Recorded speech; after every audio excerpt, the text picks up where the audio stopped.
Skog, kayo magbaklas ng tent.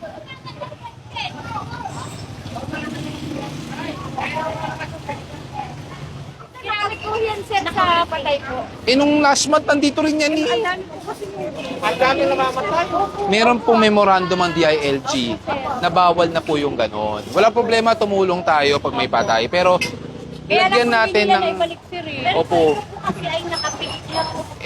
Ito po may surveillance po ako dito. Pagdating ng gabi, na isasara nyo po ito. Minsan may Zumba, may video, okay. Oo. Diba? Dapat po ang Zumba dito. Oo. Pero hindi nyo pwedeng isara ang kalsada na to the point, walang may makakadaan. Akala lang po, pag yung may truck ko ng basura dito. Oo. And yun nga, kalsada to, maboiling to eh, di ba? So, tulungan tayo ng konti. Huwag nyo haharangin yung mabuhay lane, yung kalsada.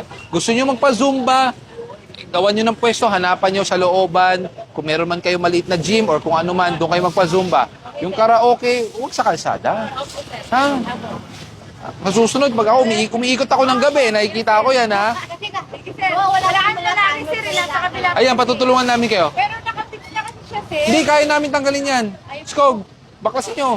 Pero yan na lang po. Opo. Pero huwag niyo babalik ha. Sa susunod na ibalik niyo yan. Kukumpiskain ko. Okay?